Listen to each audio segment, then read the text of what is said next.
hand it over to Carolyn and Kevin and Frank. I'm Carolyn Irvin.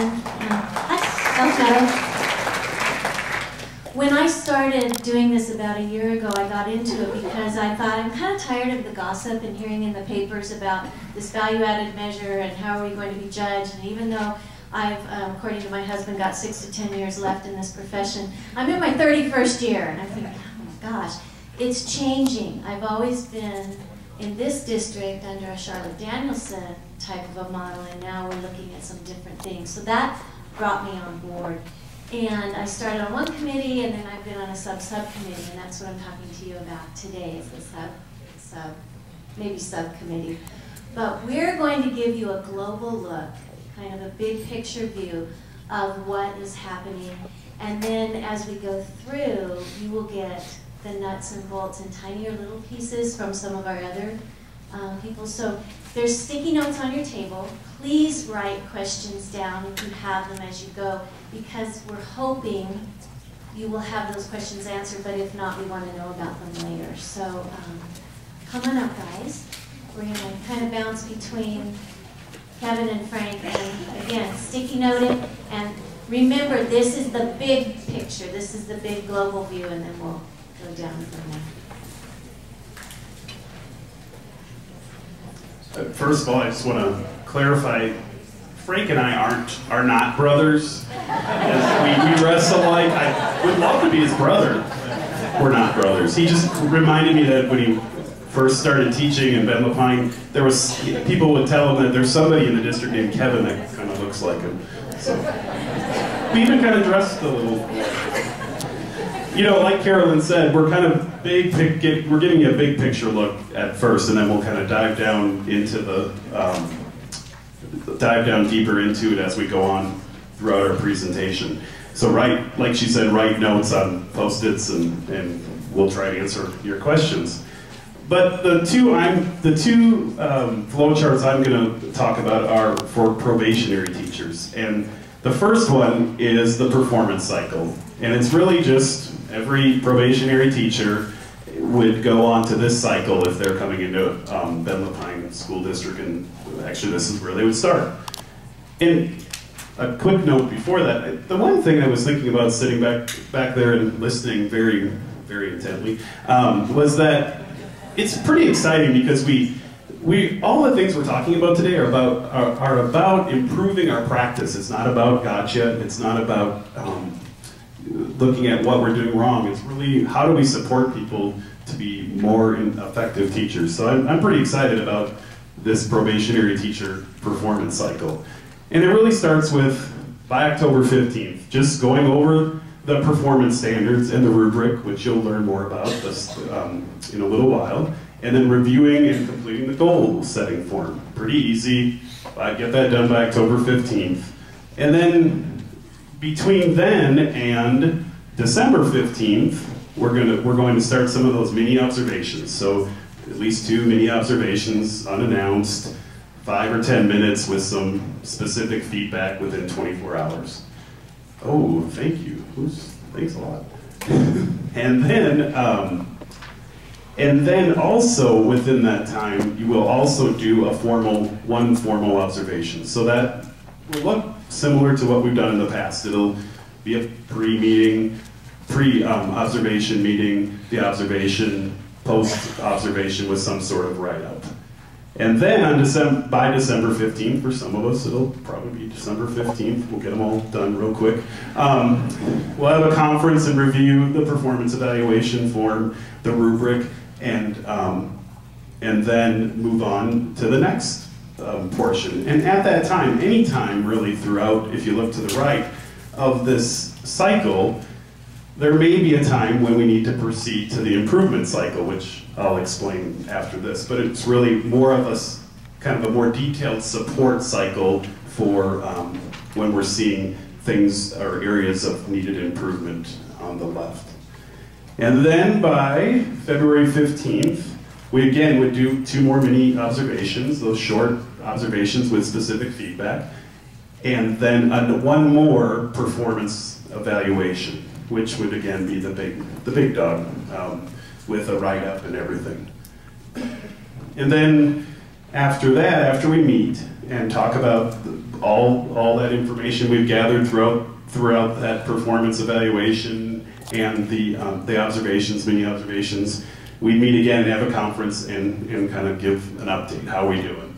And again, if things if we're needing some additional support, and maybe we're having some, we're being a little bit unsuccessful, we're highlighting that word there, then we'd move over to the process of looking at the improvement cycle, or even possibly into that non-renewal area. And then after that, before April 15th, we do 2 more mini observations. And then, I say that a lot.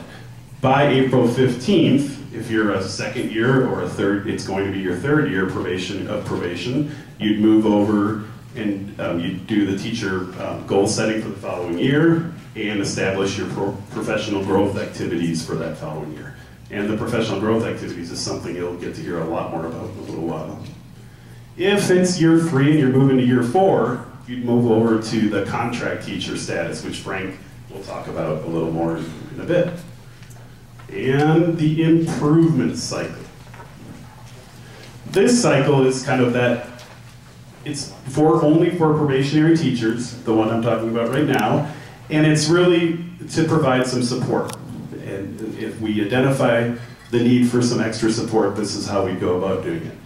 And if you look to the left, it says performance evaluation leads to area of concern. So you could have done one of those big performance evaluations, and there's some concerns, and you could kind of enter the flow chart there. And from there, you move down to a support strategy. So we're really talking about how can we support. And we set goals, and we come up with some activities, just come up with them out of the blue, come up with some specific activities that will support the teacher. And we have identified some concerns. And we give it maybe 4 to 6 weeks. And then, is it successful, or is it not going, or is it going great? It's not, or is it successful, or is it unsuccessful? Well, if it's successful, we'll just move right on back to the performance cycle that we talked about first. If it's unsuccessful, we're going to need to move to a plan of assistance for improvement. And that's kind of a bigger thing where we start involving the principal, the principals, some district level administration, and the association. And then we establish some deadlines, some goals, and move on from there. If we go back up, I'm going to jump over to the right, entering that spreadsheet or that flow chart, you could also enter it from those mini observations. There might be something that was noticed, something you talked about that you think, oh boy, we just need some extra support there. And if you come in through that direction, we're going to first do a performance evaluation. So we're going to do one of those big guys again, and kind of come in that direction. And from there, so we'll kind of follow that performance evaluation. We'll do a meeting, we'll a post-observation, an observation, a pre-observation, observation, and a post-observation, and then really talk about how we're going to move into that support strategy at the left. So it's kind of 2 different ways to access that flow chart. Back down to the bottom, so I talked about the plan of assistance. Well, if the plan of assistance is successful, back over to that that performance cycle. If it's not so successful, then we're going to probably move over to the non-renewal area. And now, we'll move over to Frank, and he's going to talk about the contract teacher. Thanks. So the contract teacher growth cycle, the change is that it's a 1-year cycle. So by October 15th, the teacher will complete a goal-setting form and professional growth plan and engage in ongoing professional growth activities.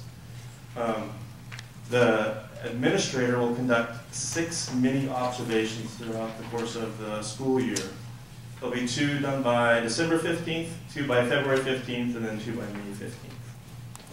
Assuming that there are no concerns with the mini observations, by April 15th, there'll be a yearly reflection meeting where the administrator and the teacher would review observation data and review the goals and the performance or the professional growth activities. And then from that, there's going to be the yearly evaluation form. And so essentially we want the teacher to reflect on that meeting and be thinking about the next year. That we'll be setting goals for October 15th next year. So we have the spring really to reflect on how the year's gone and be thinking about how you will grow the next year. Now, if there are concerns that come up any point along the way, we move into the improvement cycle. And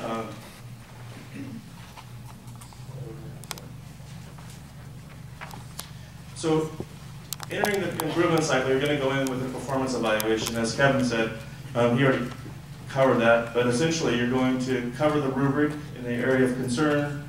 You're going to have a formal observation at that point in time. So you're going to look at formal observation data, the mini observation data, and have a conference with the administrator and the teacher to review that. And that'll all happen within 1 to 3 weeks, once you've identified a concern. At that point, there needs to be a decision made by the administrator. Is it reasonable to go back to the growth cycle, or do we need to move into a support strategy? And I'm going to read from our glossary of terms in your book there, I'm going to read the definition of a support strategy, just to define it.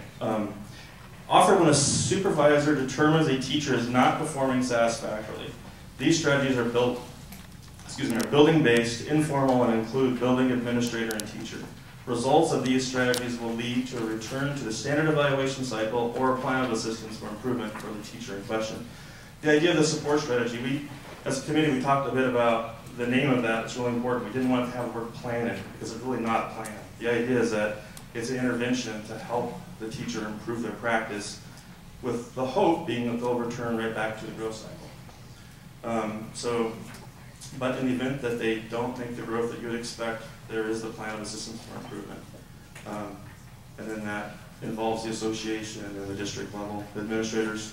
And then you have to make a determination of whether you're going to return to the growth cycle or non-renewal.